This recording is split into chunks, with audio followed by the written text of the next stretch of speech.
श्रद्धावान भक्तगणांनो, छत्रपती शिवाजी पेठ जत येथील अत्यंत जागृत व नवसाला पावणाऱ्या श्री मायाक्का देवी व श्री भाग्यवंती मातोश्रींच्या मंदिराचा जीर्णोद्धार सुरू आहे। या पवित्र कार्यात भक्तिभावाने सहभागी व्हा। तुमची छोटीशी देणगी ही देवीच्या कार्याला मोठं बळ देईल। संपर्क बसवराज महाराज अलगूर, फोन पे गुगल पे 97 67 27 22 77। देवी भक्तांनी एकत्र येऊन हे पुण्य कार्य यशस्वी करावे ही नम्र विनंती। नमस्कार, मी मेघा जगताप, बीबीएम न्यूज मध्ये आपल्या सर्वांचं स्वागत। पाहूया आजच्या घडामोडी। मी भारतीय जनता पार्टी या कमळ ह्या चिन्हावर मी कमळ ह्या पक्षातून उभे आहे आणि कमळालाही मतदान भरघोसनं तुम्ही करावा ही माझी नम्रची विनंती आहे।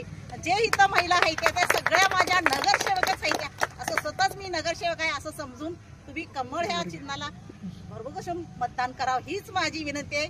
मला आता सध्या मी नवीन आहे त्याच्यामुळे जास्त काय मला बोलता येत नाही। तिथनं पुढे मी प्रयत्न करीन, तुमची सेवा मी करीनच। आणि आपल्या जत शहराला आमदार साहेब हे लाभलेत, हे सोनं आहे, हे सोन्याचा उपयोग कसा करायचा आणि सोन्याची किंमत सोनारालाच कळते, भंगार लोकांना कळत नाही। तरी तुम्ही ही विनंती नाही, कमळ ह्या चिन्हाला मतदान करा, पॅनेल टू पॅनेल मतदान करा हीच माझी नम्र विनंती आहे, कळकळीची विनंती आहे। नमस्कार, मी प्रवीण रंगाराव वाघमोडे, राहणार मोरे कॉलनी जत। आज बीजेपी पक्षानं माझ्यावर म्हणजे मला उमेदवारी देऊन जो विश्वास दिलाय तो अतिशय महत्त्वाचा आहे आणि ते मी विश्वासपूर्ण काम करेन। आणि जे आमदार साहेबांनी सांगितले, जे मॅडमनी सांगितलं त्या पद्धतीने मी सांगतो। ही गोष्ट आमदार साहेबांनी आम्हाला उमेदवारी देऊन सगळ्यात मोठा बीजेपी पक्षाचा विश्वास दिलेला आहे, तो आम्ही पुरेपूर रीतीने व्यवस्थितरित्या पार पाडेन हे आम्ही गवाही देतो। आणि येणाऱ्या 2 तारखेच्या इलेक्शनमध्ये पॅनल टू पॅनल मतदान करून भारतीय जनता पार्टी पक्षाच्या सर्व उमेदवारांना भरघोस मताने विजय करून द्यावं ही गवाही करतो। एवढं बोलून थांबवतो।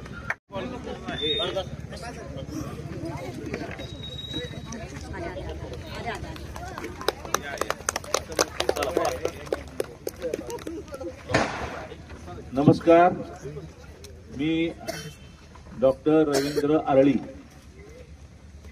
आपला प्रभाग नंबर 7 याच्यामध्ये 3 लोक उभा राहिलेले आहेत। मी नगराध्यक्ष पदासाठी माझं चिन्ह आहे कमळ। डॉक्टर प्रवीण वाघमोडे नगरसेवक म्हणून उभे आहेत, त्यांचं चिन्ह कमळ। आणि त्यांच्या सोबत उभे आहेत बाबर वहिनी मोरे कॉलनीमधल्या, त्यांचं चिन्ह आहे कमळ। आमचं तिघांचं चिन्ह कमळ आहे। मग 2 तारखेला कमळाचं बटन दाबा असं सांगण्यासाठी आम्ही सर्वजण आलेलो आहे। त्या प्रसंगी आपल्याला आमदार गोपीचंद पळकर साहेबांचं मार्गदर्शन लाभणार। व्यासपीठावर सर्व मान्यवर, त्यामध्ये माझ्या सुविद्य पत्नी पण आहेत। त्या मागच्या वेळी नगराध्यक्ष पदाची निवडणूक लढवत होते आणि थोडक्या मतानं त्या पडल्या, आणि त्या पडल्या तसं जतचा विकास पण पडला। आणि गेले 5 वर्ष जतमध्ये कुठल्याही सुविधा कुठल्याही पद्धतीचं काम झालेलं नाही। मग लोकांना वाटायला लागलं की मागच्या वेळी आपली काहीतरी चूक झाली, आता आपण ती करायची नाही, असं सर्वांच्याकडून आता माझ्या कानावर आलं। आता ते म्हणतात की डॉक्टर 100% तुम्ही निवडून या। मग तेच सांगतायत की केंद्रात सरकार नरेंद्र मोदी साहेबांचं आहे, तिथेही कमळ आहे। महाराष्ट्रात सरकार भारतीय जनता पार्टीचं आहे, कमळाचं आहे। त्यानंतर पालकमंत्री माननीय चंद्रकांत दादा पाटील भारतीय जनता पार्टीचे आहेत, त्यांचं पण चिन्ह कमळ आहे। आपण मोठ्या संख्येनं निवडून दिलेले लोकप्रिय आमदार गोपीचंद पळकर साहेब यांचं पण चिन्ह कमळ आहे। आणि म्हणून नगराध्यक्ष सुद्धा कमळाचा पाहिजे असं सगळ्यांना आता पटलेलं आहे। तर वरून निधी येतो, आलेला निधी वापरायचा असेल तर नगराध्यक्ष हा भारतीय जनता पार्टीचाच हवा असं सगळ्यांना ही भूमिका पटल्यामुळं आमचे 2 नगरसेवक आणि नगराध्यक्ष हे कमळ चिन्हावर उभे असून भारतीय जनता पार्टीचे आम्ही कार्यकर्ते आहे आम्हाला निवडून दिलं तरच जतचा विकास होईल. आणि आपल्याला तात्पुरते आपण काहीतरी पैसे घेतो किंवा काहीतरी असं आम्हीच दाखवलं जातं किंवा आणखीन काही केलं जातं, याला बळी पडायचंच नाही आहे. कारण अत्यंत महत्वाचा निर्णय आणि गांभीर्याने घ्यायचा आहे. आणि मी माझं तर कार्य तुम्हाला माहिती आहे की अनेक सामाजिक कार्य मी उभी केली जतमध्ये पहिल्यांदा लायन्स क्लबची स्थापना केली, अनेक आरोग्य शिबिरं घेतली, रक्तदान शिबिरं घेतली, मोफत चष्मे वाटप केलं. त्याच्यानंतर आदर्श शिक्षक पुरस्कार आम्ही गेले अनेक वर्ष देतोय लायन्स क्लबच्या माध्यमातून. त्याचबरोबर अनेक संस्था उभ्या केल्या जत शहरामध्ये आणि जत तालुक्यामध्ये. म्हणजे जतच्या डेव्हलपमेंटमध्ये 100% आम्ही सहभागी घेतला. म्हणून वैद्यकीय व्यवसाय आणि समाजकारण अशा पद्धतीची सांगड घातली. राजकारण अजिबात मी कधी केलं नाही आणि राजकारणात मला इंटरेस्ट पण नाही. नुसता राजकारणामुळं काय होतं, एकमेकांचे पाय ओढणं एवढंच होऊ शकतं, डेव्हलपमेंट होत नाही. मग अशी डेव्हलपमेंटची गरज आता लोकांना माहिती झालेली आहे. लोकांना व्हॉट्सअप, युट्यूब, इन्स्टावरनं सगळी माहिती कळती. लोकांना आता समजायला लागलेलं आहे कोणाला मतं दिली तर काय घडू शकतं हे लोकांना कळतं. म्हणून मी तुम्हाला विनंती करतो की अत्यंत धडाडीचा आमदार आपल्याला गाठ पडलेला आहे. आपण मोठ्या हिमतीनं, आपण मोठ्या विचारानं त्यांना निवडून दिलेलं आहे. महाराष्ट्रामध्ये त्यांचं नेतृत्व आहे आणि डायरेक्ट मुख्यमंत्र्यांची त्यांची हॉटलाईन आहे. जे काही ठरवलं जातं ते डायरेक्ट निधी आपल्याला मंजूर होतो आणि तो निधी आपण जर इथं वापरायचा असेल तर नगराध्यक्ष हा भारतीय जनता पार्टीचाच पाहिजे, याला दुमत नाही. त्यामुळे आपण सर्व जण गांभीर्याने विचार करा. 2 तारखेला 2 डिसेंबरला स्वच्छ सकाळी आंघोळ करून देवपूजे करा. देवाच्या समोर 1-2 मिनिटं डोळे बंद करून विचार करा. कितीतरी वर्ष आपण अशाच पद्धतीनं काढलेले आहोत. आपल्याला इथं पाण्याची वानवा आहे, तो प्रश्न आमदार साहेबांनी सोडवला, ते त्यांच्या भाषणात सांगतील. बंदिस्त गटारी नाही आहेत, उघड्या गटारी आहेत, रस्ते नीट नाही आहेत, सगळीकडे डासाचं साम्राज्य आहे.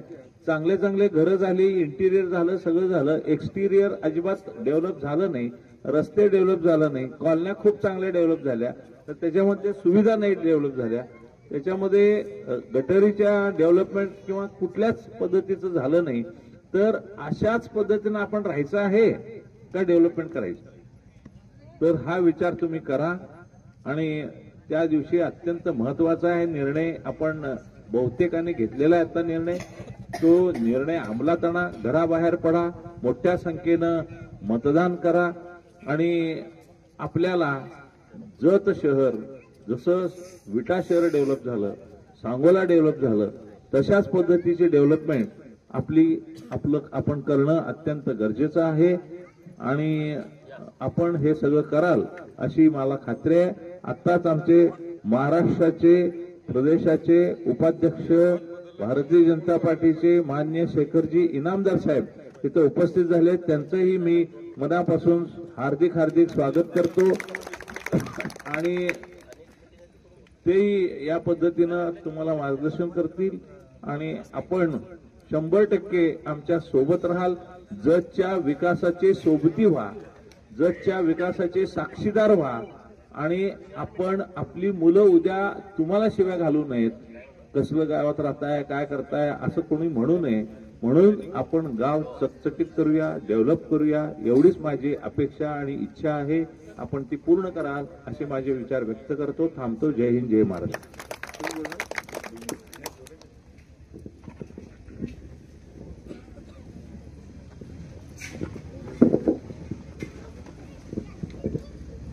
जेवण केलं का नाही? स्वयंपाक तर केलाय ना? इकडे जेवण केलं. आज प्रभाग क्रमांक 7 येथे नगर परिषदेच्या निवडणुकीच्या निमित्तानं उपस्थित माननीय शेखर इनामदार साहेब, भाजपाचे उपाध्यक्ष राज्याचे, ज्यांना तुम्ही अनेक वर्षापासून ओळखताय, अत्यंत लोकप्रिय ते आहेत, लोकांना परिचित आहेत आणि आता आपल्या नगराध्यक्ष पदाचे उमेदवार आहेत माननीय डॉक्टर अरळी साहेब. या प्रभागाचे डॉक्टर प्रवीण वाघमोडे आणि बाबरताई हे 2 उमेदवार आहेत. मागच्या निवडणुकीमध्ये नगराध्यक्ष पदाच्या उमेदवार म्हणून भारतीय जनता पार्टीकडून निवडणूक लढवलेल्या डॉक्टर अरळी मॅडम आहेत, माननीय गाडगे मॅडम आहेत, डॉक्टर हिट्टी आहेत आणि तुम्ही सगळेजण घाबरत का होईना तुम्ही सगळे मिटिंगला आलाय त्याबद्दल मी तुमचं मनापासून आभार व्यक्त करतो. कारण मला इकडे आल्यावर सांगते की हे चंबळचं खोरं असल्यासारखं आहे, दादागिरी आहे, अमुक आहे, तमुक आहे आणि दहशत खूप आहे. तर दहशत मोडायसाठीच आपण आहे ना. डॉक्टर बाबासाहेब आंबेडकर साहेबांच्या संविधानानं आपल्याला मतदानाचा अधिकार दिलाय आणि ते मतदान तुम्हाला स्वातंत्र्य आहे, तुम्ही कुणाला मतदान द्यायचं ते दादागिरीवरती देता येत नाही. आणि म्हणून तुमच्या सगळ्या लोकांना विनंती करण्यासाठी आलोय की जर या संपूर्ण परिसराचा सर्वांगीण विकास करायचा असेल तर तुम्ही भारतीय जनता पार्टी सोबत आलं पाहिजे, ही विनंती करण्यासाठी आम्ही आलोय. तुम्हाला निधी कोण देणार सांगा ना. तुम्ही मला आमदार केलंय, सत्ता राज्यामध्ये तुम्ही दिलेली आहे. आता जर नगर परिषदेमध्ये तुम्ही सत्ता दिली तर मी रस्ते, गटारी, डांबावरच्या लाईटी ज्या भागात नाही तिथं, आता हा ओपन पीस आहे मोठा, तुम्हाला इथं काही डेव्हलपमेंट करायचं आहे तर हे आम्ही करू शकतोय ना. ना काँग्रेसवाले करू शकतायत ना राष्ट्रवादीवाले करू शकतायत. कारण 1,00,000% डॉक्टर अरळी साहेबांची शीट ही 2-2.5-3 हजाराच्या फरकानं जिंकणार आहे. हे काळ्या दगडावरची पांढरी रेघ आहे, कुणी काही जरी सांगितलं तरी. मी आता फिरतोय, मला माहित आहे. मागं मी विधानसभेच्या निवडणुकीला फिरलो होतो तेव्हाचा रिस्पॉन्स बघितला, आताचा रिस्पॉन्स बघतोय. आम्ही सगळ्या सभांना जातोय, बैठकींना जातोय, लोकांना उत्स्फूर्त पाठिंबा आहे. आणि त्यामुळं डॉक्टर अरळी साहेब आपले नगराध्यक्ष होणार आहेत तर हे दोन्ही नगरसेवक तुम्ही निवडून द्या. प्रभागात काम करणारे नगरसेवक, निधी देण्याचं काम माझं आहे. आणि म्हणून 7 नंबरचा प्रभाग हा वाडी वस्ती अटॅच असणारा प्रभाग आहे. आता माळी वस्ती आहे तिकडं, मळगे वस्ती आहे, बनगर वस्ती आहे, दायगुडे वस्ती आहे, तिकडं आता आम्ही जाणार आहे. इथून 4 ठिकाणी बैठक आहेत आमच्या. आणि तुमच्या प्रभागामध्ये आम्ही प्राणी संग्रहालय मंजूर केले, तुमच्या शेजारीच आहे मागं, माहित झालं की नाही? तुम्हाला आनंद झालाय की नाही? हा, पश्चिम महाराष्ट्रातली सगळी लोक तुमच्या वार्डात येणार आहेत प्रभागात. मग तुम्ही जर आमचे उमेदवार निवडून दिले तर आम्हाला आनंद होईल की नाही? हे जे बाकीच्या लोकांना मग समजावून सांगा. 100 एकराचा परिसर डेव्हलप करतोय आम्ही, 100 एकराचा. 5 गुंठ्याचं गार्डन शहरात झालं नाही आतापर्यंत. का झालंय कुठं?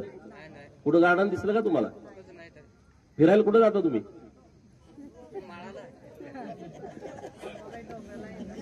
अंबाबाईच्या डोंगरावर आणि यल्लामा देवीच्या तिथं किती वेळ जातो? 10 मिनिटं. यल्लामा देवीचं 5 मिनिटं आणि डोंगरावर चढायला 10 मिनिटं, उतरायला 10 मिनिटं. बरोबर. अंबा देवीचं मंदिर खूप पवित्र आहे आपलं, यल्लामा देवीचं पण मंदिर खूप पवित्र आहे. पण ज्या पद्धतीनं सुविधा पाहिजे होत्या त्या नाहीत. आता लोक म्हणतात की आम्ही जतला कसं जाऊ, जतला जाऊन काय करायचं. म्हणजे लोक बोलतायत ते, मी काय इथं टीका करतो अशातला भाग नाही. परवा सिंधी समाजाची एक बैठक झाली, सगळे व्यापारी लोक आहेत, मोठी मोठी कपड्याची त्यांची दुकान आहेत. ते मीटिंग मध्ये आम्हाला पाठिंबा द्यायला बोलवलं. ते काय बोलले की आता आमच्या मुलांना मुली देत नाहीत कारण सिंधी समाज खूप कमी आहे ना, शहरात असतो. आता समजा जत मध्ये तर डायरेक्ट सांगलीत आहे, परत कोल्हापूर, परत पुणे असं. ते म्हणजे जतला आम्ही मुलगी कशाला देऊ, तिथं आमच्या मुलीला फिरायला कुठं काय जाताच येत नाही, आम्ही पाहुणे म्हणून आलं तर आम्हाला कुठं जाता येत नाही. मी म्हटलं थांबा, डॉक्टर अरळी साहेबांना तुम्ही नगराध्यक्ष करा, परत 2 वर्षानंतर मला सांगा, तुमची सगळे पाहुणे म्हणतील आमची पोरगी जतलाच द्यायची आहे. अशी परिस्थिती आम्ही निर्माण करू. हे भाषणात बोलायचं म्हणून मी बोलत नाही. प्राणी संग्रहालय आम्ही लहानपणी सांगलीत बघितलं होतं, प्रतापसिंह उद्यान, बरोबर ना? आमच्या सली जायच्या सिंह बघायला. आता ते तिथं नाही. ते प्राणी मित्रवाल्यांनी तक्रार केल्या, मग ते तिकडं सगळे सोडून दिले.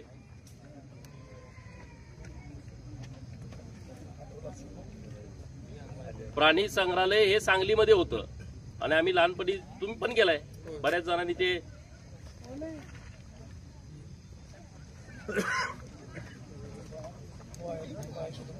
आपल्याच पार्टीचं गडी आहे ना. तर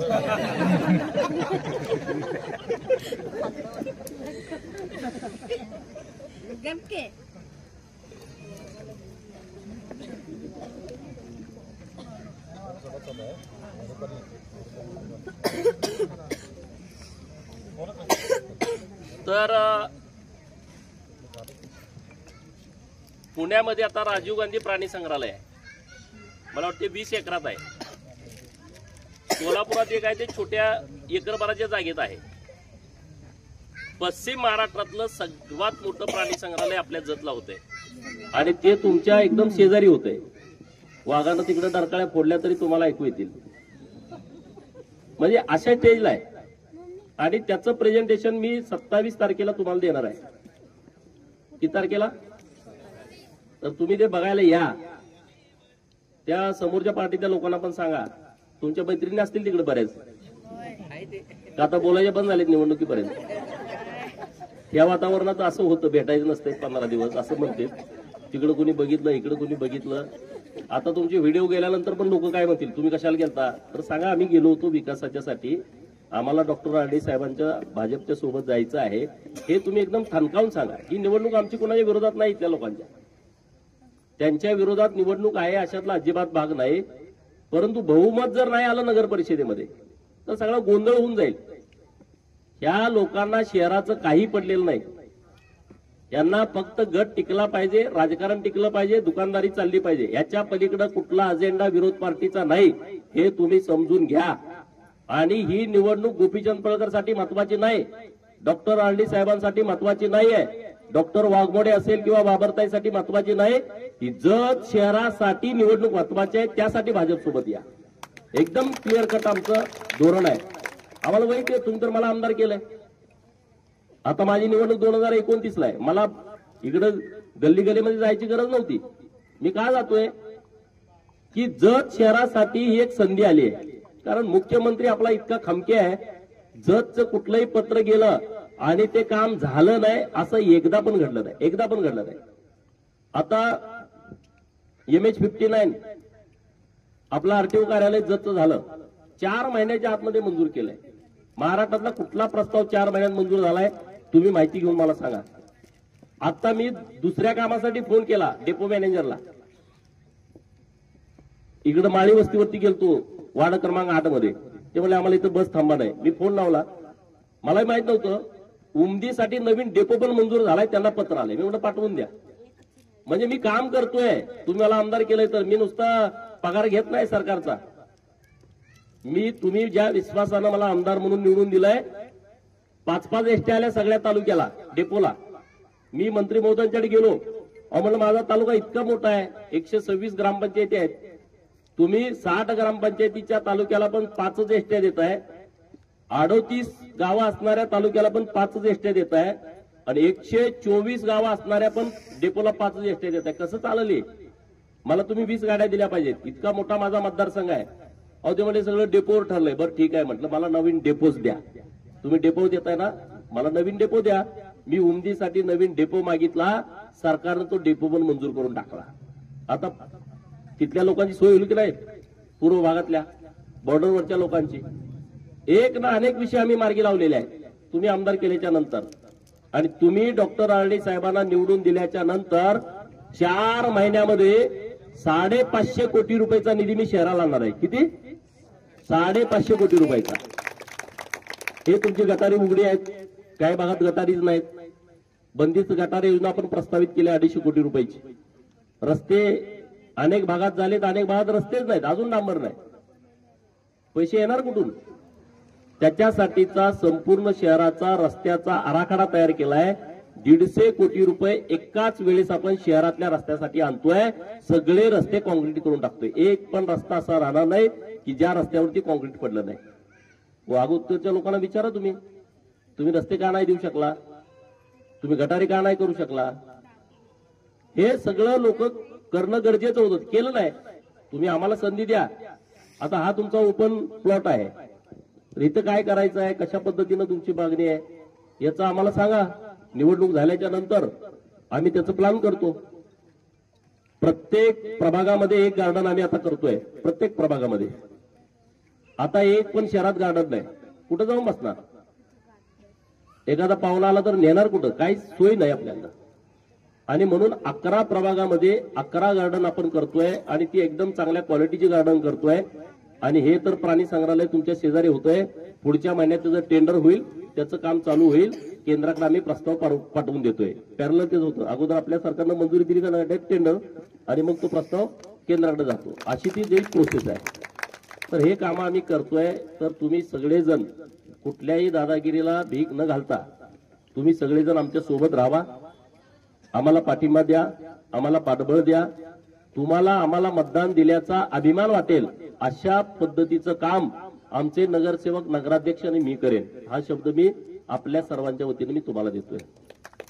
इतक्या मोठ्या संख्येनं तुम्ही उपस्थित राहिला, पाठबळ दिलं. 7 नंबर प्रभागामध्ये खूप चांगलं वातावरण आहे आणि आमचे दोन्ही उमेदवार तुमच्या पाठबळावरती निवडून येणार आहेत. आणि नगराध्यक्ष पदाला पण चांगल्या पद्धतीचं लीड तुम्ही या प्रभागातून देणार आहेत. हा विश्वास तुमच्या उपस्थितीवरूनच लक्षात आलाय. धन्यवाद.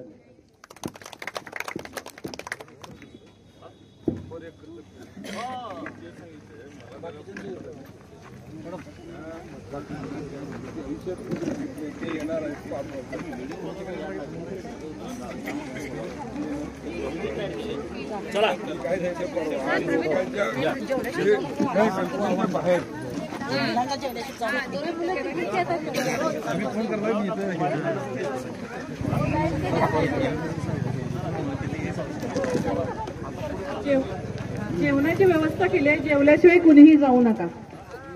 बाजूला जेवणाची व्यवस्था केली. बातमी आणि जाहिरातीसाठी आमच्या चॅनलला लाईक आणि सबस्क्राईब करा. धन्यवाद.